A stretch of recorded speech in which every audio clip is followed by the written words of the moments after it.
কোরবানি ঈদের জন্য বাহরাইনে ৬ দিনের ছুটি ঘোষণা। ওমান সরকার জানালো ঈদে ছুটি থাকবে ৫ দিন। কুয়েতে পহেলা জুন থেকে শুরু হবে মিড ডে ওয়ার্ক ব্যান। সৌদিতে হজের সময় তীব্র দাবদাহের সতর্কতা দিল দেশটির আবহাওয়া অফিস। আমিরাতে এক বাংলাদেশি ম্যানেজারের শাস্তি কমালো দেশটির আদালত। এসব খবর নিয়ে আজকের মধ্যপ্রাচ্যের নিউজ আপডেট, সাথে আছি আমি মাহবুব শাহরুখ। চলে যাচ্ছি বিস্তারিত খবরে। বাহরাইনে কোরবানির ঈদ উপলক্ষে টানা ৬ দিনের সরকারি ছুটি ঘোষণা করা হয়েছে। দেশটির ক্রাউন প্রিন্স ও প্রধানমন্ত্রী prince Salman bin Hamad Al খালিফার জারি করা এক সার্কুলারে জানানো হয়েছে, আগামী ২৬শে মে মঙ্গলবার থেকে ৩১শে মে রোববার পর্যন্ত দেশটির সব মন্ত্রণালয়, সরকারি প্রতিষ্ঠান ও সরকারি সংস্থাতে ছুটি থাকবে। মূলত আরাফাতের দিন, ঈদুল আজহা এবং ঈদের পরবর্তী ২ দিনের ছুটি মিলিয়ে এই সিদ্ধান্ত নেওয়া হয়েছে।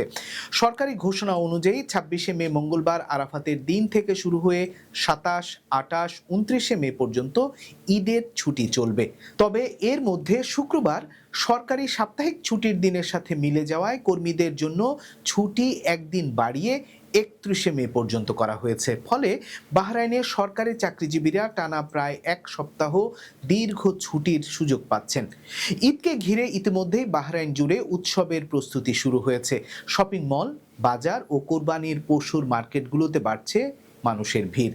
দীর্ঘ ছুটির কারণে অনেকে পরিবার নিয়ে ভ্রমণ কিংবা নিজ দেশে যাবার পরিকল্পনা করছেন। কোরবানির ঈদ উপলক্ষে টানা ৫ দিনের সরকারি ছুটি ঘোষণা করেছে ওমান কর্তৃপক্ষ। ঈদের ছুটি শুরু হবে ২৬শে মে থেকে। ছুটির মধ্যে থাকছে আরাফাতের দিন এবং ঈদুল আজহার মূল উৎসব। ফলে এই দীর্ঘ বিরতিতে পরিবার নিয়ে সময় কাটানো, ভ্রমণ এবং ঈদ উদযাপনের সুযোগ পাচ্ছেন দেশটিতে বসবাসরত নাগরিক ও প্রবাসীরা। মধ্যপ্রাচ্যের অন্যান্য দেশের মতো ওমানেও ঈদুল আজহা অত্যন্ত গুরুত্বের সাথে পালিত হয়। মুসলমানদের অন্যতম বৃহৎ ধর্মীয় উৎসব হওয়ায় এই সময় ওমান জুড়ে থাকে উৎসবের আমেজ। বিভিন্ন শহরে ঈদের নামাজ, কোরবানি, পারিবারিক আয়োজন এবং দাতব্য কার্যক্রমকে কেন্দ্র করে তৈরি হয় বিশেষ পরিবেশ। বিশেষ করে প্রবাসী বাংলাদেশি, ভারতীয় ও পাকিস্তানি কমিউনিটির মধ্যে এই ছুটি ঘিরে আনন্দ ও উদ্দীপনা দেখা যায়। ২৭শে মে মধ্যপ্রাচ্যের অনেক দেশে ঈদুল আজহা পালিত হবে বলে নিশ্চিত হওয়া গেছে। শুধু ওমান নয়, ইতিমধ্যে সংযুক্ত আরব আমিরাত, কুয়েত, কাতার ও সৌদি আরব ঈদের ছুটির ঘোষণা দিয়েছে। কোথাও ৪ দিন, কোথাও আবার ৬ দিনের ছুটি পাচ্ছেন কর্মীরা। ৩১শে মে থেকে আবার স্বাভাবিক কার্যক্রম শুরু হবে ওমানে। কুয়েতে প্রচণ্ড গরম থেকে শ্রমিকদের সুরক্ষা দিতে বড় সিদ্ধান্ত নিয়েছে দেশটির সরকার।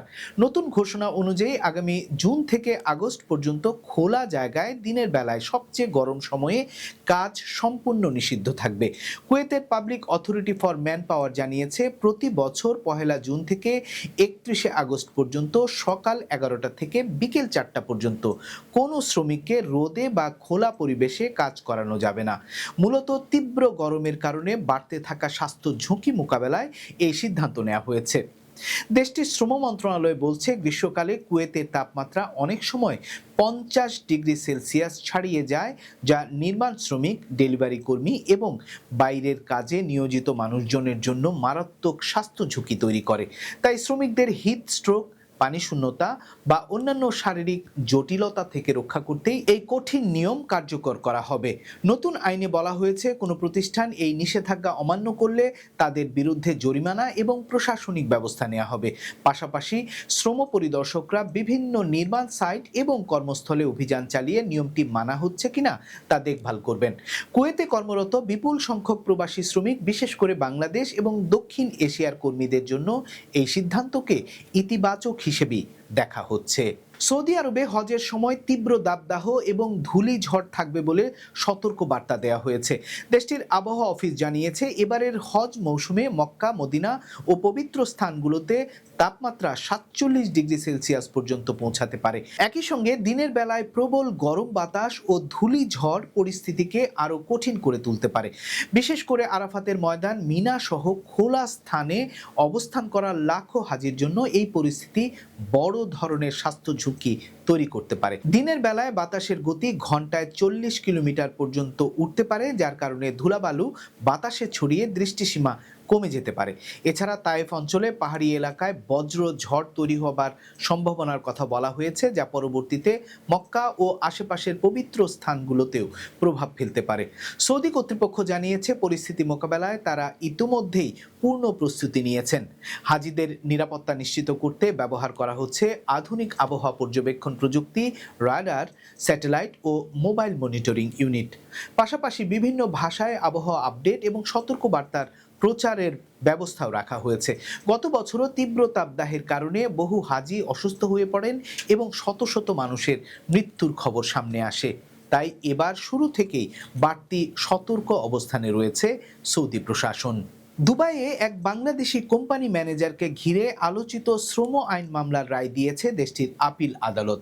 শুরুতে যেখানে তার বিরুদ্ধে 12 লাখ দিরহামের বিশাল অঙ্কের জরিমানা করা হয়েছিল, আপিলের পর সেই জরিমানা কমিয়ে মাত্র 60,000 দিরহাম নির্ধারণ করেছে দুবাই কোর্ট অফ আপিল।